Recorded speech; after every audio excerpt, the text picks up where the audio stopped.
എല്ലാവർക്കും സൈക്യു ലേണിംഗിലേക്ക് സ്വാഗതം. ഞാൻ അർഷദ്. ഇപ്പം അസിംറംജി university ഭോപ്പാലില് PG MA in education ചെയ്തുകൊണ്ടിരിക്കുകയാണ്. നമ്മളൊക്കെ ഇപ്പോ ഇഗ്നോയുടെ സൈക്കോളജി സ്റ്റുഡൻസ് ആണ്, BA സൈക്കോളജി സ്റ്റുഡൻസ് ആണ്. ഞാനും ഇത് കംപ്ലീറ്റ് ചെയ്തിട്ടുണ്ടായിരുന്നു. പക്ഷെ ഇപ്പോഴും ഒരു എന്താ പറയാ, എനിക്കതൊരു റിവിഷൻ ഒക്കെ പോലെ ആയിട്ടാണ് ഫീൽ ചെയ്യുന്നത്. അപ്പോ എന്തായാലും എല്ലാവർക്കും നമ്മുടെ ഈ ഒരു കോഴ്സിന്റെ ഈ ഒരു സബ്ജക്റ്റിലേക്ക് സ്വാഗതം. സ്കൂൾ സൈക്കോളജിയാണ് നമ്മൾ എടുക്കാൻ പോകുന്നത്. കൂടുതലായിട്ട് ഇങ്ങനെ ആമുഖം കഥയുടെ ആവശ്യമൊന്നുമില്ല എന്നാണ് എൻ്റെ ഒരു ഇത്. നമ്മൾ സൈക്കോളജി പഠിക്കുമ്പോൾ ഇപ്പോ എന്താ പറയാ, ഒരു പുതിയൊരു വിഷയം തുടങ്ങുകയാണ് നമ്മൾ. അപ്പൊ സ്വാഭാവികമായിട്ടും അതിൻ്റെതായിട്ടുള്ള ആശങ്കകള് കാര്യങ്ങളൊക്കെ നമുക്ക് ഉണ്ടാവും. പക്ഷെ സ്കൂൾ സൈക്കോളജി എന്ന് പറയുമ്പോൾ നമ്മൾ ഒരു ബാക്കിയുള്ള സബ്ജക്റ്റ്, നമ്മൾ ജനറൽ സൈക്കോളജി, ഡെവലപ്മെന്റ് സൈക്കോളജി ഒക്കെ പോലെയുള്ള ബാക്കിയുള്ള സബ്ജക്ട്സ് ഏരിയകളെ എടുത്ത് പഠിക്കുന്ന സമയത്ത്, ഒരുമിച്ച് പഠിക്കുന്ന സമയത്ത് പ്രത്യേകമായിട്ടൊരു ഹാർഡായിട്ടൊന്നും ഫീൽ ചെയ്യാനുള്ള ഒന്നില്ല. ഈ സ്കൂൾ സൈക്കോളജി എന്ന് പറയുന്നത് കമ്പാരേറ്റീവ്ലി സിമ്പിൾ ആണ്. അതുപോലെ തന്നെ സൈക്കോളജിയുടെ സബ്ജക്ട്സ് നമ്മൾ എടുത്ത് ഏത് സബ്ജക്ട് എടുത്ത് പഠിക്കുന്ന സമയത്തും ഇതിൽ നമുക്ക് കണ്ടന്റ് ഒരുപാട് ഓവർലാപ്പിംഗ് ആയിട്ട് കാണാൻ പറ്റും, അവിടെ ഇവിടെയൊക്കെ ആയിട്ട്. ഇപ്പം ഇതിൽ തന്നെ നമ്മൾ സൈക്കോളജി, ജനറൽ സൈക്കോളജിയിലൊക്കെ പഠിക്കുന്ന നമ്മള് ഒരുപാട് തിയറീസ്, ഡെവലപ്മെന്റൽ തിയറീസ് കാര്യങ്ങളൊക്കെ പറയുന്നുണ്ട്. പക്ഷെ നമ്മൾ എവിടെയാണോ അത് ഡീറ്റെയിൽ ആയിട്ട് പറയേണ്ടത് ആ സ്ഥലത്ത് മാത്രം നമ്മൾ അത് ഡീറ്റെയിൽ ആയിട്ട് പറയും. ഇവിടെ നമ്മൾ കാര്യങ്ങളൊക്കെ ഒന്ന് സിമ്പിൾ ആയിട്ട് പറഞ്ഞിട്ട് നമ്മുടെ ഈ സ്കൂൾ സൈക്കോളജി എന്നുള്ള വിഷയം അതൊന്ന് കൃത്യമായിട്ട് ഒരു അവലോകനം നടത്താൻ വേണ്ടിയിട്ടാണ് നമ്മൾ ശ്രമിക്കുന്നത്. ഫസ്റ്റ് ഓഫ് ഓള് ഒരു കാലത്ത് തീർത്തും അണ്ടർ റേറ്റഡ് ആയിരുന്നു സൈക്കോളജി എന്ന് നമുക്ക് എല്ലാവർക്കും അറിയാം. നിങ്ങളിപ്പം സൈക്കോളജി തുടങ്ങി അതിന്റെ ആ ഒരു ഇതിലെത്തുന്ന സമയത്ത് നിങ്ങൾക്ക് അത് മനസ്സിലായിട്ടുണ്ടാവും. അതേപോലെ തന്നെ നമ്മൾ മനസ്സിലാക്കേണ്ട ഒരു കാര്യമാണ്, സൈക്കോളജി ലോകതലത്തിൽ ഒന്ന് ക്ലച്ച് പിടിച്ചു വരാനിങ്ങനെ തുടങ്ങിയ സമയത്തും തീർത്തും അണ്ടർ റേറ്റഡ് ആയിട്ടുണ്ടായിരുന്ന ഒരു വിഷയമാണ് സ്കൂൾ സൈക്കോളജി. സത്യം പറഞ്ഞു കഴിഞ്ഞാൽ ഞാനൊരു +2 10ാം ക്ലാസ് കഴിഞ്ഞ് +1 +2 പഠിക്കുന്ന സമയത്ത്, ഏകദേശം ഒരു 8 കൊല്ലം 9 കൊല്ലമൊക്കെ മുമ്പുള്ള സമയത്ത്, ഈ സ്കൂൾ സൈക്കോളജിസ്റ്റ് എന്ന് പറഞ്ഞിട്ട് ഒരു പോസ്റ്റ് വരാൻ സാധ്യതയുണ്ട്, ഇനി വരാൻ പോകുന്ന ഒരു പുതിയ എന്താ പറയാ ഇതിന്റെ സൈക്കോളജിയുടെ ഒരു നല്ലൊരു ഫീൽഡ് നമ്മുടെ രാജ്യത്തും നമ്മുടെ ഏരിയയിലൊക്കെ വരാൻ സാധ്യതയുള്ള ഒരു ഫീൽഡാണെന്ന് അന്ന് നന്നായിട്ട് പറഞ്ഞിരുന്ന ഒരു സംഭവമാണ് ഈ സ്കൂൾ സൈക്കോളജി. എന്തൊക്കെ പറഞ്ഞാലും ഇപ്പൊ ഒരുപാട് മാറ്റങ്ങൾക്ക് വിധേയമായിട്ട് ഇത് സ്കൂൾ സൈക്കോളജി എത്തിയിട്ടുണ്ടെന്നല്ല, കംപ്ലീറ്റ് ആയിട്ട് എത്തിയിട്ടൊന്നുമില്ല. പക്ഷെ എന്നാലും ഇതൊരു സന്തോഷമുള്ള കാര്യമാണ്. ഇപ്പൊ നമ്മൾ പ്രത്യേകിച്ച് ഇങ്ങനെ ഒരു സബ്ജക്ട് എടുത്ത് പഠിക്കുമ്പോൾ ഇതെന്താ പഠിക്കുന്നത്, എന്തിനാണ് പഠിക്കുന്നത്, കാര്യങ്ങളൊക്കെ നമ്മൾ ആദ്യം അറിയണല്ലോ. നമ്മളിപ്പോ എപ്പിസ്റ്റമോളജി, നമ്മള് ഒരു പഠനത്തെ കുറിച്ചിട്ട് നമ്മൾ പഠിക്കുമ്പോൾ അത് എന്തിനു വേണ്ടിയിട്ടാണെന്നുള്ള കാര്യങ്ങളൊക്കെ നമ്മൾ അറിയണല്ലോ. അപ്പൊ നമ്മൾ സിമ്പിൾ ആയിട്ട് പറയുമ്പോൾ സ്കൂൾ സൈക്കോളജി ആണ് നമ്മൾ പറയാൻ പോകുന്നത്. ഇതില് 3-4 ബ്ലോക്കുകളായിട്ട് അത്യാവശ്യം വിശാലമായിട്ട് കാര്യങ്ങൾ കണ്ടന്റ് പറയുന്നുണ്ട്. ഒരുപാട് ഹാർഡായിട്ടൊന്നും ഫീൽ ചെയ്യേണ്ട ആവശ്യമൊന്നുമില്ല. എന്നാലും നമുക്ക് നേരെ കാര്യത്തിലേക്ക് പോവാം. First block introduction to school psychology ആണ് ഫസ്റ്റ് ബ്ലോക്ക് ഉള്ളത്. അതില് എന്താണ് പറയുന്നത് എന്ന് വെച്ച് കഴിഞ്ഞാല്, ഞാൻ ആദ്യത്തിൽ 4 ബ്ലോക്കിന്റെ ഒരു ഇൻട്രൊഡക്ഷൻ ചെറുതായിട്ട് പറയാം, പിന്നെ നമുക്ക് നേരെ യൂണിറ്റിലേക്ക് കിടക്കാം. അപ്പൊ ഫസ്റ്റ് ബ്ലോക്കിൽ പറയുന്നത് introducing the field of psychology. ഈ ഫീൽഡ്, അതായത് ഈ സ്കൂൾ സൈക്കോളജിയുടെ ഫീൽഡിനെ കുറിച്ചിട്ട് അതിന്റെ ഒരു ചെറിയൊരു ചരിത്ര പശ്ചാത്തലം, അതിന്റെ എന്താ പറയാ, എങ്ങനെയാണ് ഒരു സ്കൂൾ സൈക്കോളജി ഒരു സെപ്പറേറ്റ് ഡിസിപ്ലിൻ ആയിട്ട് വന്നത്, പിന്നെ കാര്യങ്ങളൊക്കെയാണ് ആ ഒരു ഫസ്റ്റ് ബ്ലോക്കിൽ പറയുന്നത്. അത് വളരെ സിമ്പിൾ ആണ്. അതിൽ കൂടുതലായിട്ട് നമുക്ക് ഇങ്ങനെ ഡെപ്ത് ആയിട്ട് ചിന്തിക്കാനോ അല്ലെങ്കിൽ ഇങ്ങനെ നമ്മളിങ്ങനെ അനലൈസ് ചെയ്യാനോ മാത്രമുള്ള കാര്യങ്ങളൊന്നുമില്ല, സിമ്പിൾ ആയിട്ട് കഥ പറയാനാണ്. പിന്നെ രണ്ടാമത്തെ ബ്ലോക്ക് എന്ന് പറയുന്നത് developmental factors in children and adolescence, അതുപോലെ തന്നെ മേജർ ഡെവലപ്മെന്റൽ തിയറീസ്. ഈ 2 യൂണിറ്റ്സ് ആണ് സെക്കൻഡ് ബ്ലോക്കിൽ വരുന്നത്. അതില് എന്താ പറയാ, ഡെവലപ്മെന്റൽ ഫാക്ടേഴ്സിനെ കുറിച്ചിട്ട് നമ്മുടെ കുറച്ച് കാര്യങ്ങൾ പറയുന്നുണ്ട്.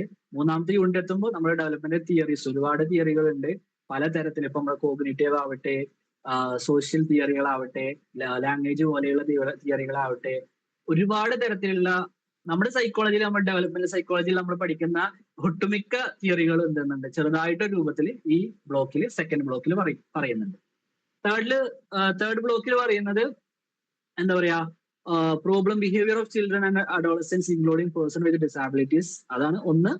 പിന്നെ internalising and externalising of problems. Actually ഇതും നമ്മൾ കൂടുതലായിട്ട് ഈ ഇൻട്രൊഡക്ഷൻ ഒക്കെ കയറി കഴിഞ്ഞാൽ നമ്മൾ കണ്ടന്റിലേക്ക് കൂലങ്കശമായിട്ട് കടക്കുക എന്നൊക്കെ പറയുന്നത് ഈ മൂന്നാമത്തെ രണ്ടാമത്തെ ഒക്കെ ബ്ലോക്കിലാണ്. പിന്നെ നാലാമത്തെ ബ്ലോക്കിൽ therapeutic intervention for children and adolescents, പിന്നെ ചൈൽഡ് റൈറ്റ്സ്. നാലാമത്തെ ബ്ലോക്ക് കമ്പാരിറ്റീവ്ലി സിമ്പിൾ ആയിരിക്കും എന്നാണ് നമുക്കിപ്പോൾ മനസ്സിലാവുന്നത്. അപ്പൊ എന്തായാലും നമ്മൾ ഫസ്റ്റ് ബ്ലോക്ക്, അതായത് ഇൻട്രൊഡക്ഷൻ ടു സ്കൂൾ സൈക്കോളജി, ഇതിലേക്ക് കടക്കാം. അപ്പോൾ ഇതിൽ എന്തൊക്കെയാണുള്ളത്? Fruit of the ball of the block. ഈ ബ്ലോക്കിന്റെ കാര്യം എന്താ, കണ്ടന്റ് എന്താ? അപ്പം സിമ്പിൾ ആയിട്ട് പറഞ്ഞാല് differentiate school psychology from other fields of psychology. അറിയാലോ, നമ്മൾ പറഞ്ഞു ഇൻട്രൊഡക്ഷനിൽ തന്നെ നമ്മൾ പറഞ്ഞിട്ടുണ്ടായിരുന്നു എന്ത്, സൈക്കോളജിക്ക് ക്ലച്ച് പിടിച്ചപ്പോഴും സ്കൂൾ സൈക്കോളജി എത്തിയിട്ടില്ല, അത് പിച്ച് വെച്ച് തുടങ്ങുന്നേ ഉള്ളൂ നിലവിലും. അപ്പോ അതിനെ മറ്റ് സ്കൂൾ ഫീൽഡ് ഓഫ് സൈക്കോളജികളിൽ നിന്ന് നമ്മൾ അതിനെ മാറ്റിയിട്ട് ഇതിന്റെ ഏരിയ എന്താണെന്നുള്ളത് നമ്മൾ പറഞ്ഞു കൊടുക്കുന്നു. പിന്നെ ഇതിന്റെ need and urgency to professionalise school psychology in India. ഇന്ത്യയിൽ ഈ ഇങ്ങനെ സൈക്കോളജി പഠിക്കേണ്ടതിന്റെ ആവശ്യകത എന്തൊക്കെയാണെന്നുള്ളത്, പിന്നെ അതിന്റെ ഹിസ്റ്ററി, കറന്റ് സ്റ്റാറ്റസ്, പിന്നെ ഫ്യൂച്ചർ. ഇത്രയും കാര്യങ്ങളാണ് ഈ ബ്ലോക്കിൽ പറയുന്നത്. ഇത് വളരെ സിമ്പിൾ ആണ്, കൂടുതലായിട്ട് നമ്മൾ എഫേർട്ട് ഇടേണ്ട ആവശ്യമൊന്നുമില്ല, ഈസി ആയിട്ട് നമുക്ക് എടുക്കാൻ പറ്റും. അപ്പം എന്താണ് സ്കൂൾ സൈക്കോളജി? സ്കൂൾ സൈക്കോളജി അതുപോലെ തന്നെ എന്താണ് എഡ്യൂക്കേഷൻ സൈക്കോളജി? ഇത് രണ്ട് സംഭവമാണ്. എഡ്യൂക്കേഷൻ സൈക്കോളജി പുറകെ വരുന്നുണ്ട്. അപ്പോ ഇങ്ങനെ രണ്ട് സംഭവങ്ങൾ ഉണ്ട് എന്ന് മനസ്സിലാക്കാം ഇപ്പോ നിലവിൽ. അപ്പോ ഇതിലെന്താണ് ഡെഫിനേഷൻ ഓഫ് സ്കൂൾ സൈക്കോളജിയിൽ പറയുന്നത്? ഇന്റർനാഷണൽ സ്കൂൾ സൈക്കോളജി അസോസിയേഷൻ, നമ്മൾ പറയുന്നതല്ല, കാര്യമായിട്ട് പറയുന്ന കഥ അറിയുന്ന ആളുകളുടെ കഥ തന്നെയാണ്. ഇതിൽ എന്താണ് ഇവർ പറയുന്നതെന്ന് വെച്ച് കഴിഞ്ഞാല്, professionals prepared in psychology and education, പിന്നെ ഇവരെന്താണ്, who are recognised as specialist in the provision of psychological services to children. Simple ആണ്, സൈക്കോളജിയും എഡ്യൂക്കേഷനും ഒരേ പാത്രത്തിലിട്ട് കുഴച്ച് കഴിച്ച ആളുകള് ഈ പഠനവുമായിട്ട് ബന്ധപ്പെട്ട് കുട്ടികൾക്കൊക്കെ വേണ്ടിയിട്ട് ആവശ്യമായിട്ടുള്ള സൈക്കോളജിക്കൽ സർവീസസ് കൊടുക്കാൻ വേണ്ടിയിട്ടുള്ള ആളുകളാണ് ആര്, ഈ സ്കൂൾ സൈക്കോളജിസ്റ്റ് എന്ന് പറയുന്നത്. അങ്ങനെ കൊടുക്കുന്ന ഒരു ശാഖ, ഒരു ശാസ്ത്രശാഖ എന്നൊക്കെ പറയാം നമ്മൾ മലയാളത്തിൽ ഒക്കെ പറയുകയാണെങ്കിൽ, അതിനാണ് എന്ത് പറയാ, സ്കൂൾ സൈക്കോളജി എന്ന് പറയാം. ഇത് ഈ ഒരു ടേം, ഈ ഒരു ഡെഫിനേഷൻ നമ്മള് കാണാണ്ട് പഠിക്കണമെന്നൊന്നുമില്ല, പക്ഷെ ഇതിൽ ഞാൻ ആ ബോൾഡ് ചെയ്തിട്ട് ഭാഗങ്ങളുണ്ട്. പ്രൊഫഷണൽസ് ആണ്, അവര് സൈക്കോളജിയിലും എഡ്യൂക്കേഷനിലും പ്രത്യേകമായിട്ട് പ്രിപ്പറേഷൻ കിട്ടിയ ആളുകളാണ്. അതുപോലെ തന്നെ സ്പെഷ്യലിസ്റ്റ് ആയിട്ട് സൈക്കോളജിക്കൽ സർവീസസ് സ്റ്റുഡൻസിന്, കുട്ടികൾക്കൊക്കെ വേണ്ടി കൊടുക്കുന്ന ആളുകളാണ്. ഈ ഒരു കാര്യങ്ങളൊക്കെ നമ്മൾ മനസ്സിലുണ്ടാക്കി എടുക്കുക എന്നുള്ളതാണ് നമുക്ക് വേണ്ടത്. എല്ലാം ബൈഹാർട്ട് ആക്കുന്നതിനോട് ഈ താല്പര്യമില്ല. റോട്ട് ലേണിംഗ് ഒന്നും നമ്മുടെ എഡ്യൂക്കേഷൻ സിസ്റ്റത്തിൽ പാടില്ല എന്നുള്ളതൊക്കെയാണ് നമ്മുടെ NEP 2020 ഏറ്റവും അപ്ഡേറ്റ് ആയുള്ള സംഭവങ്ങളൊക്കെ പറയുന്നത്. അപ്പോ ഇത് പിന്നെ കോണ്ടെക്സ്റ്റ് എന്ന് പറയുമ്പോൾ സ്കൂളാണ് മെയിൻ ആയിട്ടുള്ള കോണ്ടെക്സ്റ്റ് എന്നല്ല, നമുക്കറിയാലോ ഏത് കോണ്ടെക്സ്റ്റിലാണ് ഇത് ഉണ്ടാവുക. പിന്നെ സ്വാഭാവികമായിട്ടും ഒരു കുട്ടിയെ ഏറ്റവും കൂടുതൽ ഇൻഫ്ലുവൻസ് ചെയ്യുന്ന ഒന്നെന്ന് പറഞ്ഞാൽ ആ കുട്ടിയുടെ വീട്, കുട്ടി പഠിക്കുന്ന സ്കൂള്, പിന്നെ കുട്ടിയുടെ സറൗണ്ടിങ്സ്. അതിലേക്കൊക്കെ നമ്മൾ വരുന്നുണ്ട് കേട്ടോ. എങ്ങനെയാണ് ഇതിന്റെ ഇക്കോളജിക്കൽ മോഡൽ, ബ്രോൺഫൺ ബെന്നർ എന്ന് പറയുന്ന ഒരു സൈക്കോളജിസ്റ്റിന് നല്ല രസമുള്ള ഭാഗങ്ങളൊക്കെ വരുന്നുണ്ട്. രണ്ടാമത്തെ ബ്ലോക്കിൽ 3-ാമത്തെ യൂണിറ്റിലായിട്ട് വരുന്നുണ്ട്. നല്ല രസമാണത്. അപ്പോ ഇതാണ് അതിന്റെ ഡെഫിനിഷൻ. അപ്പം ഇതില് എഡ്യൂക്കേഷണൽ സൈക്കോളജിസ്റ്റും സ്കൂൾ സൈക്കോളജിസ്റ്റും രണ്ട് കാര്യങ്ങൾ. എഡ്യൂക്കേഷൻ സൈക്കോളജിസ്റ്റ് ടെക്സ്റ്റിൽ എത്രത്തോളം മെൻഷൻ ചെയ്തിട്ടുണ്ടെന്ന് അറിയില്ല, പക്ഷെ നമ്മൾ പഠിക്കുന്ന സമയത്ത് ആ ഒരു കാര്യം കൂടി ഉണ്ടാവട്ടെ. എഡ്യൂക്കേഷൻ സൈക്കോളജിസ്റ്റും സ്കൂൾ സൈക്കോളജിസ്റ്റും രണ്ടിന്റെയും ആ ഒരു വ്യത്യാസം കൂടെ നമ്മൾ അറിയണം, നല്ലതാണല്ലോ എന്നുള്ളത് വെച്ചിട്ടാണ് ഞാനത് പ്രത്യേകമായിട്ട് ആഡ് ചെയ്തിട്ടുള്ളത്. അപ്പോ എഡ്യൂക്കേഷണൽ സൈക്കോളജിസ്റ്റ് എന്ന് പറഞ്ഞു കഴിഞ്ഞാല് studying how people learn and how to improve teaching methods and educational outcome. അപ്പം സ്കൂൾ സൈക്കോളജിസ്റ്റ് നമ്മൾ പറഞ്ഞ സ്കൂളിൽ വർക്ക് ചെയ്യുന്ന ആളാണ്. Supporting individual students mental health, അവരുടെ കുട്ടിയുടെ മെന്റൽ ഹെൽത്ത്, അവരുടെ ലേണിംഗ്, ബിഹേവിയർ, സ്കൂളിലുള്ള ബിഹേവിയർ കാര്യങ്ങളൊക്കെ ഇതാക്കാൻ വേണ്ടിയിട്ട് ഉള്ളതാണ് നമ്മൾ പറഞ്ഞിട്ടുണ്ടായിരുന്നു. അപ്പോൾ എഡ്യൂക്കേഷണൽ സൈക്കോളജിസ്റ്റും സ്കൂൾ സൈക്കോളജിസ്റ്റും തമ്മിലുള്ള വ്യത്യാസം എന്താ? എഡ്യൂക്കേഷനും സ്കൂളും തമ്മിലുള്ള വ്യത്യാസം തന്നെയാണ് എഡ്യൂക്കേഷൻ സൈക്കോളജിസ്റ്റും സ്കൂൾ സൈക്കോളജിസ്റ്റും തമ്മിലുള്ളത്. കത്തിയിട്ടില്ലെങ്കിൽ ഒന്നുകൂടി കത്തിച്ചു തരാം. സിമ്പിൾ ആയിട്ട് പറഞ്ഞു കഴിഞ്ഞാൽ ഒരു സ്കൂൾ സൈക്കോളജിസ്റ്റ് ആ ആ സൈക്കോളജിസ്റ്റിന്റെ സ്കൂള് അവിടെയുള്ള കുട്ടികളുടെ മെന്റൽ ഹെൽത്ത്, അവരുടെ എഡ്യൂക്കേഷണൽ ആൻഡ് മെന്റൽ വെൽബീയിങ്ങിനൊക്കെ വേണ്ടിയിട്ട് വർക്ക് ചെയ്യുന്ന ഒരാളാണ് ഒരു സ്കൂൾ സൈക്കോളജിസ്റ്റ്. എന്നാൽ എഡ്യൂക്കേഷൻ സൈക്കോളജിസ്റ്റ് എന്ന് പറയുമ്പോൾ എങ്ങനെയാണ് എഡ്യൂക്കേഷൻ അതിനെ കുട്ടികൾ പഠിക്കുന്നത്, എങ്ങനെയാണ് അതിനെ ഇംപ്രൂവ് ചെയ്യേണ്ടത് എന്നതിനെ കുറിച്ചിട്ട് വിശാലമായിട്ട് പഠിക്കുന്ന, അതിനു വേണ്ടി പ്രവർത്തിക്കുന്ന ആളാണ് എഡ്യൂക്കേഷണൽ സൈക്കോളജിസ്റ്റ്. നമുക്ക് രണ്ടിനുള്ള പോസിബിലിറ്റി ഉണ്ട്. അപ്പോ സ്വാഭാവികമായിട്ടും എഡ്യൂക്കേഷൻ സൈക്കോളജിസ്റ്റ് കുറച്ചുകൂടി തിയറിറ്റിക്കൽ ആയിരിക്കും. നമ്മളൊക്കെ പറയുമ്പോൾ ഈ ഹൈറാർക്കി ലെവലിലൊക്കെ ഏറ്റവും കുറച്ച് മുകളിലുള്ള ആളുകളായിരിക്കും. അവരാണ് റിസർച്ച് നടത്തുക, അതിന്റെ തിയറികളൊക്കെ ഉണ്ടാക്കുക, അതിന്റെ സ്ട്രാറ്റജികളൊക്കെ പറയുക. ഇതൊക്കെ എഡ്യൂക്കേഷൻ സൈക്കോളജിസ്റ്റ് ആയാലും താഴെ വരുമ്പോൾ അത് ഫീൽഡിലേക്ക് എങ്ങനെയാണ് ഇത് ചെയ്യേണ്ടത്, എങ്ങനെയാണ് അത് ചെയ്യുന്നത് എന്നുള്ളതൊക്കെ ഒരു സ്കൂൾ സൈക്കോളജിസ്റ്റിന്റെ കയ്യിലുള്ളതാണ്. അപ്പോൾ ഇതാണ് ഇതിന്റെ ഒരു വ്യത്യാസം. പിന്നെ ഇതിന്റെ ആവശ്യം, സ്കൂൾ സൈക്കോളജിസ്റ്റ് ഇന്ത്യയിൽ ആവശ്യമുണ്ടോ? അപ്പൊ നമ്മള് ഈ അണ്ടർ റേറ്റഡ് ആയിട്ടുള്ള ഒരു സാധനം പെട്ടെന്ന് അങ്ങോട്ട് മുളച്ചു വന്നതൊന്നല്ല. ഇത് സ്കൂൾ സൈക്കോളജിസ്റ്റ് ഇന്ത്യയിൽ വേണം എന്നുള്ളത് കുറെ കാലങ്ങളായിട്ട് നമ്മുടെ രാജ്യത്തിന്റെയും ലോകത്തിന്റെ ഒക്കെ ആവശ്യമാണ്. പക്ഷെ ലോകത്തിന്റെ പല ഭാഗങ്ങളിലും സ്കൂൾ സൈക്കോളജിസ്റ്റ് വന്നു, സ്കൂൾ സൈക്കോളജിസ്റ്റുകൾ നിയമിച്ചിട്ടുണ്ട്. പക്ഷെ ഇന്ത്യയിൽ കുറച്ച് കഷ്ടപ്പെട്ട് ലാഗ് അടിച്ചാണ് വരുന്നത്. അത് എങ്ങനെയാണെന്ന് നമുക്ക് കാണാം. അപ്പൊ അതിന്റെ ഒരു ആവശ്യകതയാണ് ഈ ഒരു കണക്കുകൾ പറയുന്നത്. NCRB national crime record bureau 2017 പുറത്തുവിട്ടിട്ടുള്ള കണക്കാട്ടോ, 17-18 കാലഘട്ടത്തിൽ. അപ്പം അത് 10,159 അത്രയും കുട്ടികൾ ഇന്ത്യയിൽ നിന്ന് സൂയിസൈഡ് ചെയ്തിട്ടുണ്ട്, ആത്മഹത്യ ചെയ്തിട്ടുണ്ട്. അതായത് നമ്മൾ ഒരു ഭാവിയിൽ സൈക്കോളജിസ്റ്റ് ആവേണ്ട, ഡോക്ടർ ആവേണ്ട, എഞ്ചിനീയർ ആവേണ്ട, വക്കീലാവേണ്ട തുടങ്ങിയിട്ടുള്ള ഫീൽഡുകളിൽ വർക്ക് ചെയ്യേണ്ട, പഠിക്കേണ്ട നമ്മുടെ രാജ്യത്തിന്റെ എന്താ പറയാ ഒരു അസറ്റ് ആയിട്ടുള്ള ആളുകൾ 2018 എന്തായിട്ടുണ്ട്, സൂയിസൈഡ് ചെയ്തിട്ടുണ്ട്. പക്ഷെ അത് 2017 വെറും 9,900 ആയിരുന്നു. അതായത് കൊല്ലം കൂടുന്നതിനനുസരിച്ച് അതിന്റെ ഡിഗ്രിയും കൂടുന്നുണ്ട്. എത്ര ആളുകൾ സൂയിസൈഡ് ചെയ്യുന്ന ആ ഒരു കൂടിക്കൂടി വരുന്നുണ്ട്. അപ്പൊ തന്നെ നമുക്ക് മനസ്സിലാവും സ്കൂളിലെ കുട്ടികൾ സൂയിസൈഡ് ചെയ്യുമ്പോൾ അത് തടയാൻ ഏറ്റവും ഉത്തമരായിട്ട് കഴിയുന്ന ഒരാൾ എന്ന് പറഞ്ഞാൽ സ്കൂൾ സൈക്കോളജിസ്റ്റാണ്.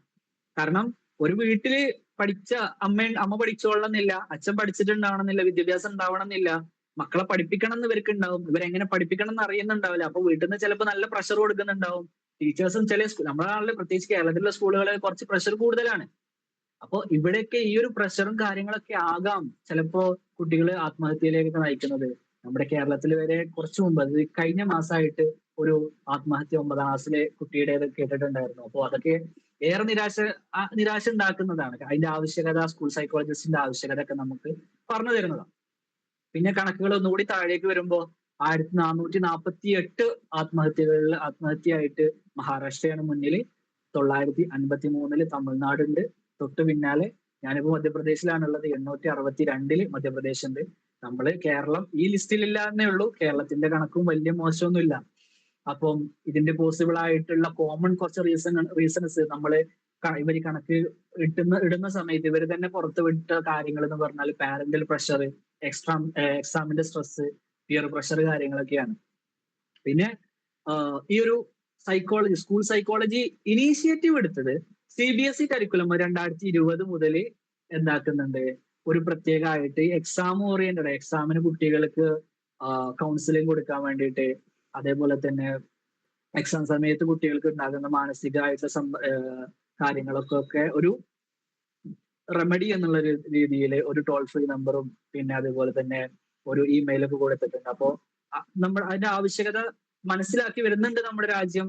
നമ്മുടെ എഡ്യൂക്കേഷൻ സിസ്റ്റം നമുക്ക് മനസ്സിലാക്കാൻ പറ്റും. അതുപോലെ തന്നെ സ്കൂൾ സൈക്കോളജി ഒക്കെ നമ്മൾ പഠിക്കുന്ന സമയത്ത് നമ്മൾ ഏറ്റവും കൂടുതൽ പഠിക്കേണ്ട ഒരു കാര്യമാണ്, നമ്മൾ എടുക്കുന്ന റെഫർ ചെയ്യേണ്ട ഒരു കാര്യമാണ് നാഷണൽ എഡ്യൂക്കേഷൻ പോളിസി 2020.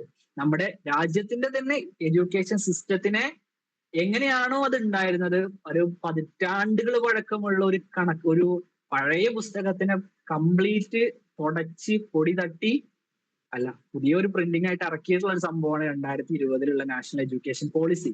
നമ്മുടെ സ്കൂളിന്റെ സ്ട്രക്ചർ, ആ ക്ലാസ്സുകളുടെ സ്ട്രക്ചർ മുതൽ ഒരുപാട് ചേഞ്ചസ് ആണ് അത് വരുത്തിയിട്ടുള്ളത്.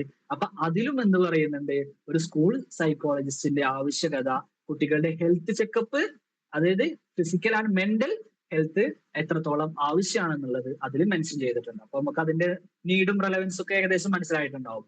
പിന്നെ കാര്യങ്ങൾ എന്ന് പറയുമ്പോൾ പോസ്റ്റ് കോവിഡില് കുട്ടികളുടെ സ്വഭാവങ്ങളിലുള്ള മാറ്റം ആളുകൾക്കൊക്കെ തോന്നുകയാണ്. ഇപ്പൊ നമുക്കൊക്കെ പ്രത്യേകിച്ച് ഇപ്പൊ നമ്മൾ ചില റീൽസിലൊക്കെ കാണുന്നല്ലേ, ഈ റീൽസ് ഒക്കെ എന്ന് പറഞ്ഞു കഴിഞ്ഞാല് നമ്മള് നമ്മളൊക്കെ റീൽസ് കാണും, അത് കാണുന്നതിനോട് ഞാൻ അത്ര യോജിക്കുന്നില്ല. പക്ഷെ റീൽസ് ചില സമയങ്ങളിൽ നമ്മുടെ സമൂഹം ഏറ്റവും അക്സെപ്റ്റ് ചെയ്യുന്ന ചില കോമഡികളുണ്ട്, അതിന്റെ സീരിയസ്നെസ് നമുക്ക് കാണിച്ചു തരും.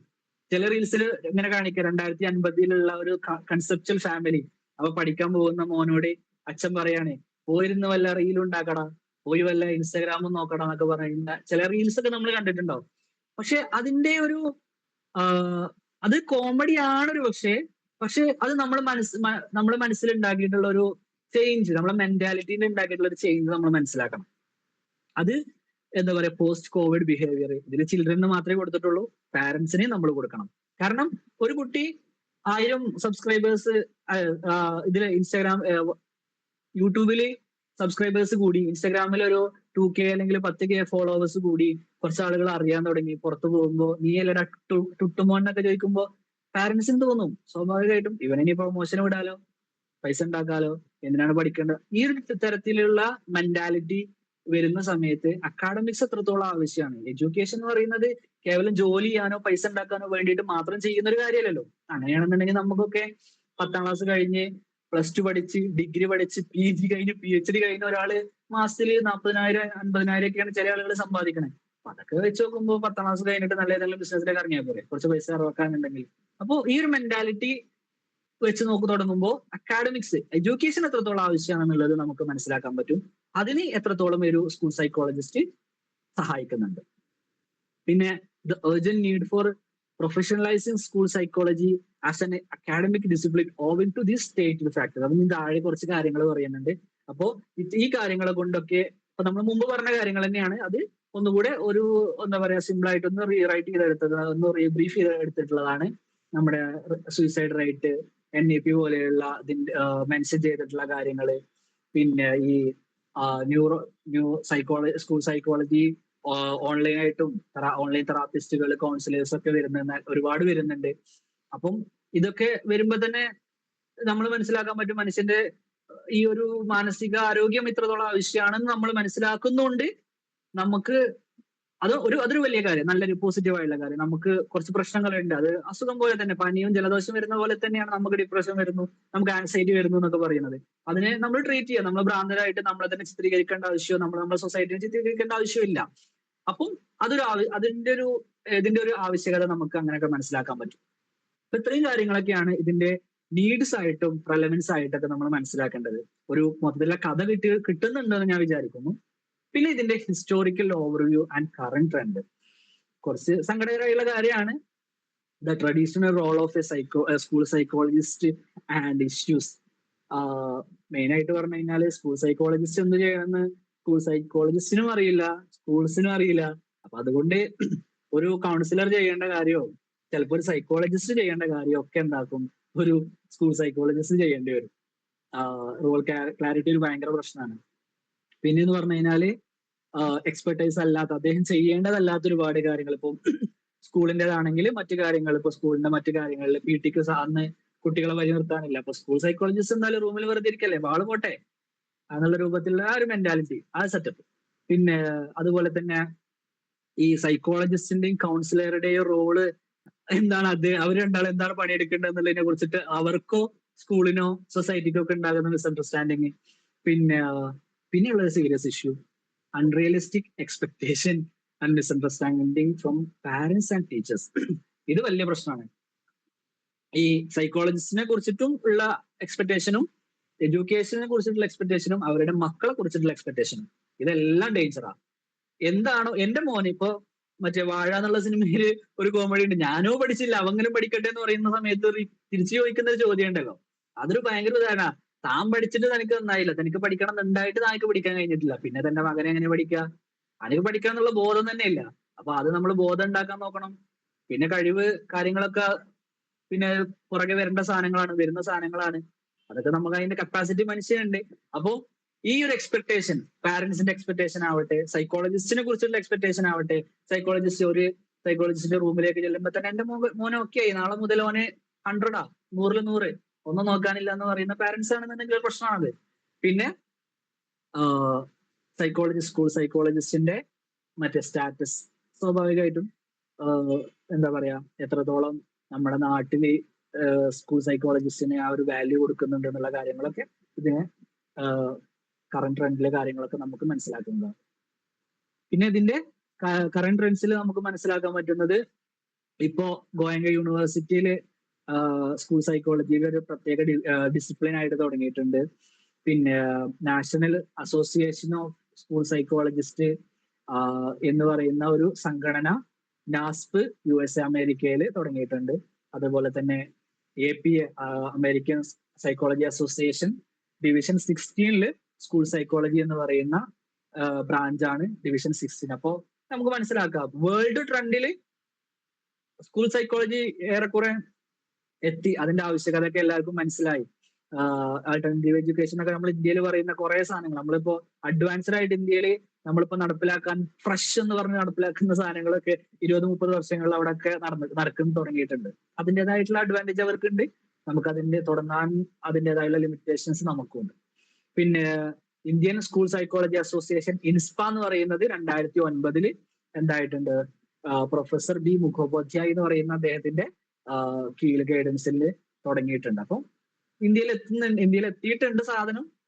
നമ്മള് എല്ലാ ഏരിയയിലേക്കും അത് അധികം വൈകാണ്ട് നമ്മുടെ സ്കൂളുകളിലേക്കൊക്കെ എത്തുന്നു പ്രതീക്ഷിക്കാം.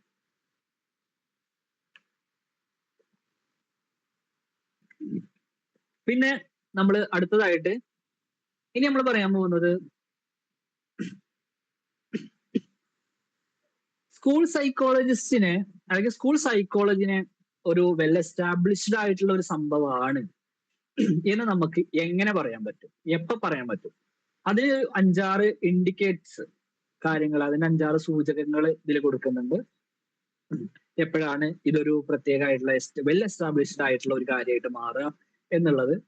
അത് ഒന്ന് പറയുന്നത് specialised graduate training programme in school psychology, പ്രത്യേകമായിട്ടൊരു ഗ്രാജുവേറ്റ് ട്രെയിനിങ് പ്രോഗ്രാം ഉണ്ടാകുക എന്നുള്ളതാണ്. ഇപ്പൊ നടക്കുന്നുണ്ടല്ലോ. പിന്നെ ഡോക്ടറേറ്റ് പ്രോഗ്രാം ഉണ്ടാവുക എന്നുള്ളത്, പിന്നെ ക്വാളിഫൈഡ് ആയിട്ടുള്ള പ്രൊഫഷണൽസ് തന്നെ ആകുക, അതായത് ഈ സ്കൂൾ സൈക്കോളജിസ്റ്റ് ആയിട്ട് നിയമിക്കേണ്ട ആളുകൾ. ഇപ്പം നമ്മുടെ ഗവൺമെന്റിന്റെ ഈ സീറ്റുകളൊക്കെ കാലിയായി കിടക്കുന്ന സമയത്ത് ഇപ്പം PS മുഖാന്തരം ഒന്നും ആളെ കിട്ടിയില്ല, അല്ലാന്നുണ്ടെങ്കിൽ അതിന്റെ നിയമക്കുരുക്കുകളൊക്കെ എടുക്കുന്ന സമയത്ത് തൽക്കാലം ഈ പരിപാടി നടക്കാൻ വേണ്ടിയിട്ട് എന്താക്കും, കൊട്ടേഷൻ കൊടുക്കും. താൽക്കാലിക അടിസ്ഥാനത്തിൽ കുറച്ച് ക്വാളിഫിക്കേഷൻ കുറഞ്ഞ ആളുകളോ കുറച്ചൊക്കെ സ്കില്ലുള്ള ആളുകളൊക്കെ വെച്ചിട്ട്, ചില ആളുകൾ ഇപ്പൊ എന്താ പറയാ പഞ്ചായത്ത് ലെവലിലൊക്കെ ഉള്ള ആളുകളാണെങ്കിൽ നമ്മുടെ പിന്നെ വാർഡ് മെമ്പറുടെ ശുപാർശ, പഞ്ചായത്ത് പ്രസിഡന്റിന്റെ ശുപാർശയിലൊക്കെ അവരുടെ വീട്ടുകാരും കൂട്ടുകാരൊക്കെ കയറുന്ന ഒരു സംഭവമുണ്ട്. അപ്പോൾ അതൊന്നും ഇല്ലാണ്ട് ക്വാളിഫൈഡ് ആയിട്ടുള്ള ആളുകൾ തന്നെ സ്കൂൾ സൈക്കോളജിസ്റ്റിലെങ്കിലും സൈക്കോളജി ഫീൽഡിലെങ്കിലും അതുപോലെ മെഡിക്കൽ ഫീൽഡിലൊക്കെ ഉണ്ടാകുക എന്നുള്ളത് ഒരു ആവശ്യമാണ്. അല്ലാണ്ട് ഇല്ലെങ്കിൽ അവസ്ഥ നമുക്ക് ചിന്തിക്കാമല്ലോ, സൈക്കോളജി സ്റ്റുഡൻസ് എന്നുള്ള നിലയിൽ നിങ്ങൾ ചിന്തിക്കണം.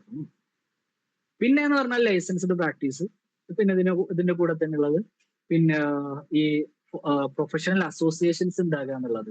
ഈ ഞാനിപ്പോ മാസ്റ്റേഴ്സ് ചെയ്യുന്നത് എഡ്യൂക്കേഷനാണ്, MA ഇൻ എഡ്യൂക്കേഷൻ, MEd അല്ല, MA ഇൻ എഡ്യൂക്കേഷൻ. അപ്പം ഈ ഒരു പ്രൊഫഷണൽ ആകുക, പ്രൊഫഷണലിസം എന്താണെന്നുള്ളതൊക്കെ നമുക്ക് നമ്മളവിടെ ഡിസ്കസ് ചെയ്യും. അപ്പൊ നമ്മളിങ്ങനെ കുറെ പറയും, ഇതിന് ട്രെയിനിങ് നിർബന്ധമാണ്, എക്സ്പെർട്ടൈസ് ആവുക നിർബന്ധമാണ്, ഇതിന് എക്സ്പീരിയൻസ് ഉണ്ടാവുക, ഗോൾ ഓറിയന്റഡ് ആയിരിക്കുക, ഇങ്ങനെ ഒരുപാട് ഇങ്ങനെ നിബന്ധനകൾ ഭയങ്കരമായിട്ട് പറയുന്നുണ്ട്. അപ്പൊ ഈ ഒരു പ്രൊഫഷണൽ ആയിട്ടുള്ള ഒരു അസോസിയേഷൻ ഉണ്ടാകുക എന്ന് പറയുന്നത് എന്നൊരു ആവശ്യമാണ്, നമ്മളത് മനസ്സിലാക്കണം. പിന്നെ അക്കാഡമിക് ജേർണൽസ് എന്താക്കണം ഫർദർ ആയിട്ട് ഇതിന്റെ ഈ ഒരു പ്രൊഫഷണൽ അസോസിയേഷൻ ഉണ്ടാകുമ്പോൾ ഓട്ടോമാറ്റിക് വരുന്ന ഒരു സംഭവം, അതായത് അക്കാഡമിക് ജേർണൽസ് അതിനെ കുറിച്ചിട്ട് കൂടുതലായിട്ട് പഠനങ്ങൾ വരിക, പഠനങ്ങള് എന്താ പറയാ നമ്മുടെ കറന്റ് സ്റ്റാറ്റസ് ഒക്കെ കറക്റ്റ് ആയിട്ട് ഇന്റർപ്രറ്റ് ചെയ്യുന്ന രൂപത്തിലുള്ള സ്റ്റഡീസ് ഒക്കെ വരിക എന്ന് പറയുന്നത് നല്ലൊരു ആവശ്യമാണ്.